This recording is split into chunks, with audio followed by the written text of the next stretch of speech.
Hello, Natchez. I'm Dan Gibson, your mayor, and I'm here with Monroe and Betty Sago at a very important historic site, the site of the Rhythm Nightclub. Back in the day, a very famous club in the history of Natchez that burned, and we're about to share that story. I can think of no better source for the history than this couple.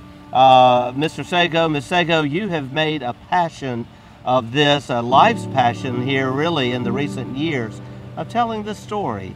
And so share a little about what happened on that fateful night in 1940. Well, all my information me and my wife we got it from the survivors, and they told us what had happened. The Walter Barnes band was passing through Natchez, but it stopped over, and it was having a graduation exercise in the inside. So when the people found out that the band was in town, people was coming from near and far. They didn't have a bridge, no bridge then. They even had people getting on the ferry coming from Louisiana side to the Natchez side. And that's how we got to really learn some information. I've talked to a bunch of the survivors. I have a bunch of them on DVD video before they passed away and different things like that. So we got passion on doing this museum. And my wife told me one night, she said, if we own the property, and if we don't do something, who is? So we got started. That's wonderful, it is. Ms. Sago, what makes this such a personal mission for you? What makes this a personal mission for me is that after we had met all of the survivors and they started telling us their story, and it felt as if these people were trying to get a chance to tell everybody else about it, to help to lighten the load on them that they had carried for so many years and all. And these people, even though I know that this was a very horrific night for them, these people did not let what had happened to them and that event stop them from moving on with their life. Oh, that's beautiful, it is. The Rhythm Club was quite an institution in its day. It had been here a while before this fire. It had become a real popular spot. Right. Is that correct, Mr. Sago? Yeah, that's correct. Let's talk a little about its life before the fire. The life before the fire, the Rhythm Nightclub used to be a church.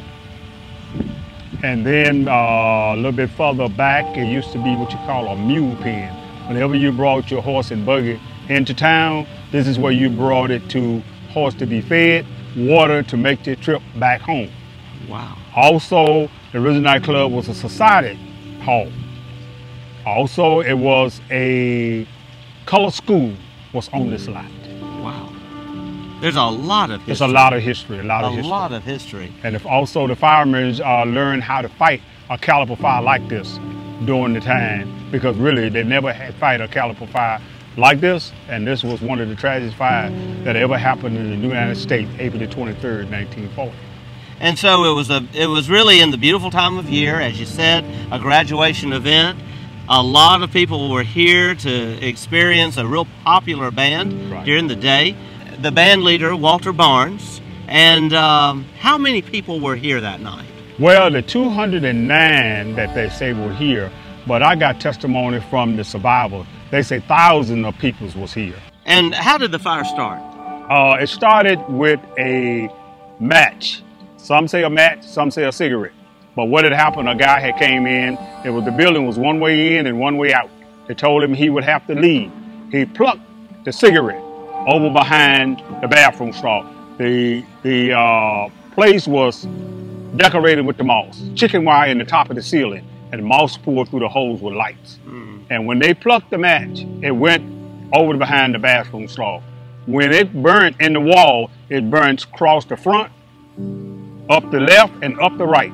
It was one way in and one way out. And when the people wanted to get out, everybody ran. When somebody said fire, everybody ran for the door. And bodies started getting stacked up on each other because the door swung in.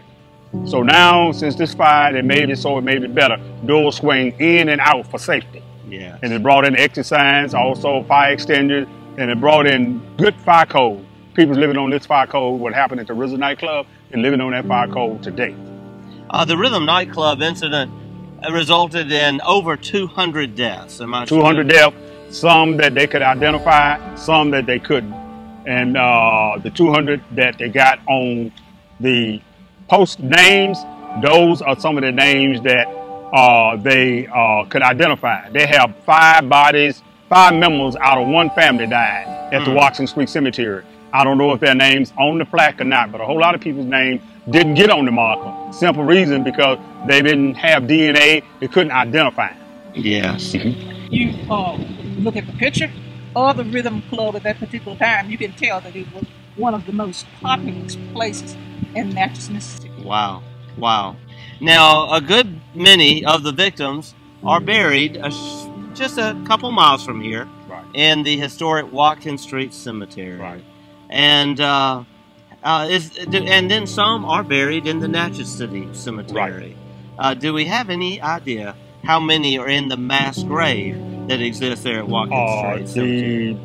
Some of the survivors told me, I will quote Miss Fleming and I will quote Mr. Fowler. They said they took people out of here in pickup trucks, flatbed trucks, and they took them to the grave at the Watkins Creek Cemetery. They took them to the other places. Some people's buried, there are people's in private graves.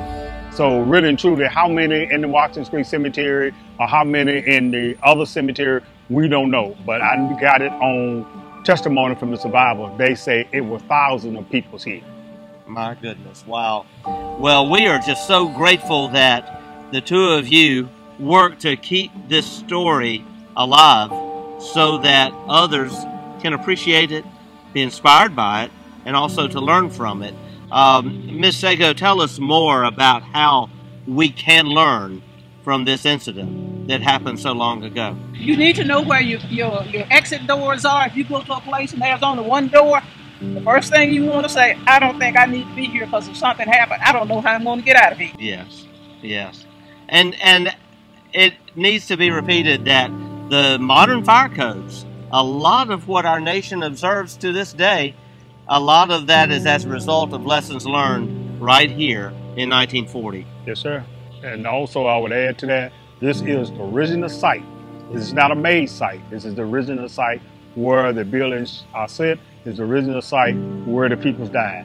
And if you want to see anything in the museum, we have everything that happened here April the 23rd. The old newspapers, the dead bodies, the burned bodies, the live bodies, the survivors' bodies, and also we got other people that was in the fire gave me their testimony. So if you want to come, you would enjoy the tour. It's a little tragedy to look at it, but you got to tell the whole story. You can't show some and tell some and not tell the good part and not try to tell the bad part. You have to tell the whole story. Well, we're excited to introduce Caitlin and Nicholas, who are interns brought in by the Segos to assist here at the Rhythm Nightclub Museum site for the next several weeks. Caitlin, what made you want to do this summer? I wanted to intern at the Rhythm Nightclub Museum this summer because I thought it was a good learning experience to witness something that happened tragic, not just in the time way before me. And you're going to learn a lot, and it is going to be a great way to spend your summer. Yes, it is. You're going to learn not only a lot about this site, but a lot of Natchez history. Caitlin, we are so glad you're giving your time to this summer. Nicholas, what about you? I chose this job because it's a big part of Natchez history, and it's just something that you should learn about so we could teach people younger than us about it, about a fire that happened way before us, so we could just be informed about it. Yes, and we are so grateful for what Mr. and Mrs. Sego have done to keep this story alive in Natchez. You know, there are many people, even a member of our Board of Aldermen, Valencia Hall.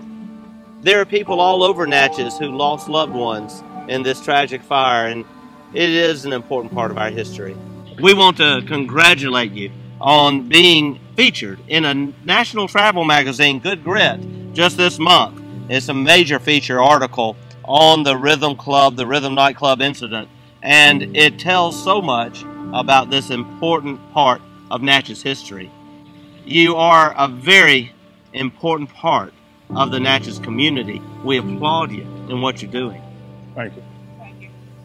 I want to say a special thank you to Visit Natchez for all that they are doing to assist in telling the whole story And we can't tell the whole story of Natchez without telling about the Rhythm nightclub fire. And may God continue to bless those who still have loss in their heart because of the losses their families experienced on that tragic day, that tragic evening in 1940.